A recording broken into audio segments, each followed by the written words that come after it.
सभी भक्तों को महाकाल जय की जय। जय बम बम बोले। सबसे पहले तो ये बहुत ही अच्छा आस्था का केंद्र है, जहाँ पर हमने जितनी बार भी गए हैं, हम जो भी मांगते हैं हमारी इच्छा पूरी होती है। ये बात बहुत सच है, हमारे साथ ऐसा हुआ है।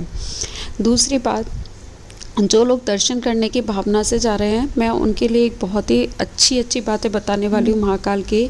सबसे पहले तो आप अगर दर्शन करने जा रहे हैं, तो आप अगर सामान्य लाइन से दर्शन करेंगे तो समय तो उतना ही लगेगा, लेकिन जो अंदर जाने के बाद आपको सबसे ऊपर की लाइन से दर्शन कराए जाएंगे।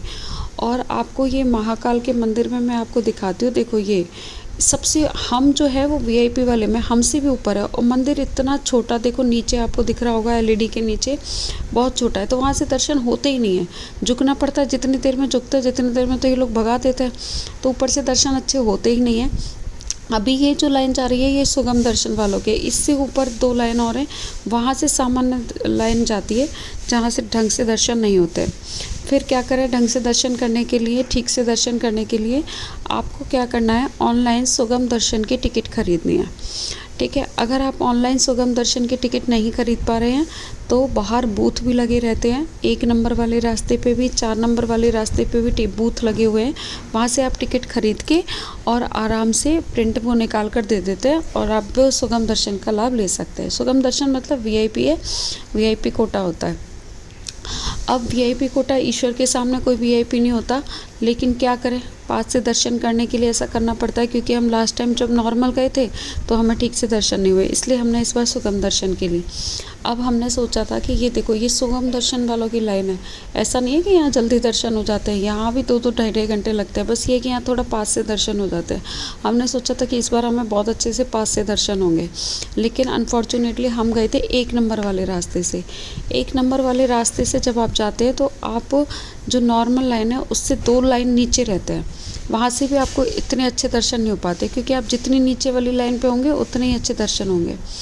अब आपके पैसे तो वही 250 रुपये लगेंगे सुगम दर्शन वाले, लेकिन अगर आप 4 नंबर वाले रास्ते से जाएंगे तो आपको सबसे पहली लाइन से दर्शन होंगे।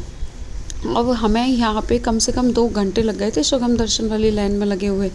और ये देखो, आप बूथ बने हुए हैं टिकट के, यहाँ से आप टिकट खरीद सकते हो। हमने तो ऑनलाइन बुक करा लिया था, जो नहीं करा पाते वो यहाँ से ख़रीद लेते हैं। बट मेन बात ये है कि हम क्या है, 1 नंबर वाले रास्ते से गए थे, और मैं अभी फिर हमने दर्शन किए।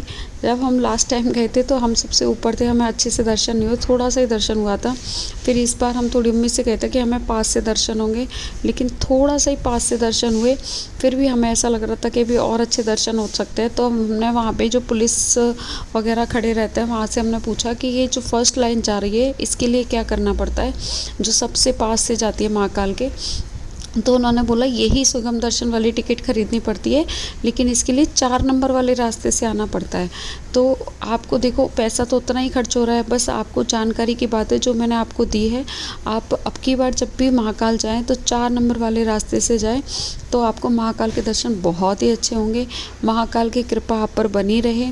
और इसके बाद अधिक जानकारी, जो आप उज्जैन में पूरा कहाँ कहाँ आपको घूमना चाहिए, क्या क्या करना चाहिए, तो आप कमेंट में लिखना। मैं आपको नेक्स्ट वीडियो में सब कुछ बताऊंगी कि उज्जैन में आपको कब क्या करना चाहिए, कितने बजे कौन से दर्शन करने चाहिए, जिससे आप परफेक्ट 1 दिन में पूरा उज्जैन यात्रा अच्छे से कर पाओ, ज़्यादा भागम भाग भी ना हो और आप परेशान भी ना हो।